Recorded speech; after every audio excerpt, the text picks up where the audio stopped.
Today, I want to talk about why you should stop doing cold plunges.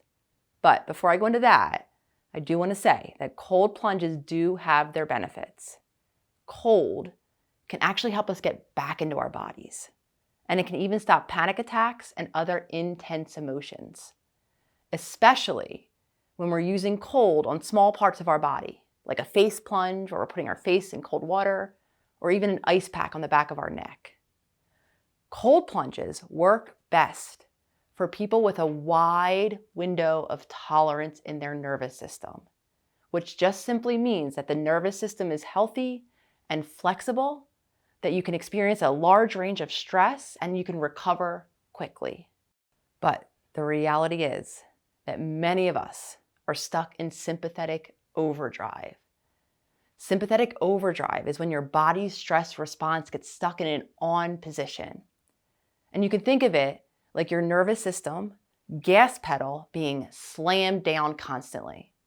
Now, normally your sympathetic nervous system activates when you're in danger, your heart rate goes up, your muscles tense, your breathing gets fast, and this helps you fight or flee the threat at hand. But in sympathetic overdrive, that stress response never shuts off, even when there's no real danger. So now let's talk about what happens when you do a cold plunge. When we go in a cold plunge, our body responds as if it's under threat.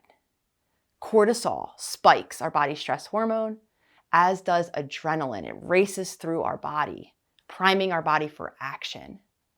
So the point of a cold plunge is that if a person does them regularly, they can actually improve that stress response over time. But for someone who's stuck in sympathetic overdrive, their cortisol levels are already too high. And their body having more cortisol spikes, more adrenaline, is actually going to put them into a state of shock. And it's going to be too much too soon. We don't want to shock our body and raise our cortisol levels if we're already in sympathetic overdrive. So here are some signs that you might be stuck in sympathetic overdrive.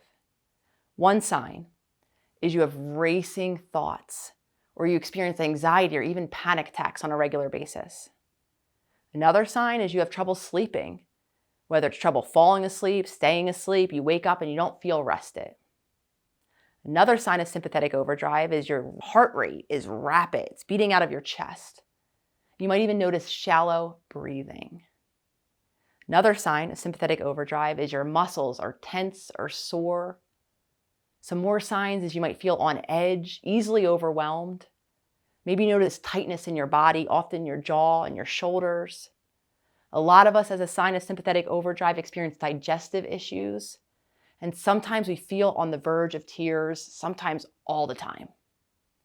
So if you have these symptoms, cold plunging might not be for you. But here's the thing, everyone, even these days especially, is talking about cold plunging. But if you're stuck in sympathetic overdrive, what you'll actually benefit more from is by taking a warm bath. Research even shows that warm baths actually decrease sympathetic activity.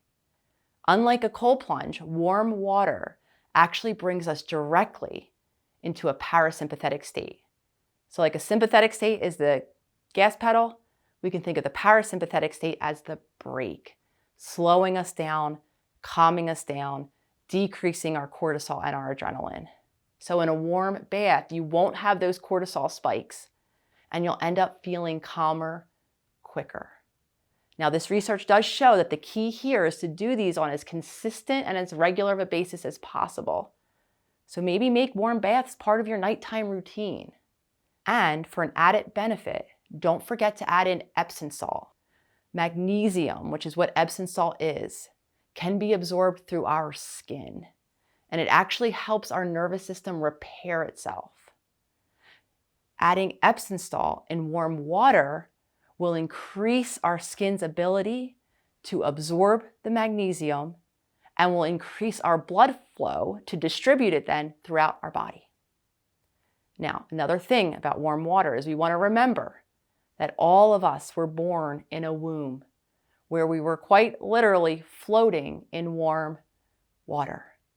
And this is where our nervous system first began to develop. So warm water itself can actually signal safety to our body. It brings back a memory of us being safe and close to our mother. So we're not just relaxing ourselves when we're in warm water as an adult, we're actually returning to something more primal and more ancestral. So if you've ever tried a cold plunge and you didn't get the benefit, or if you've always felt like, you know what, that's just too much, it's too cold, it's not for me, your body might be onto something. And it's so important to know your own body and the state of your own nervous system.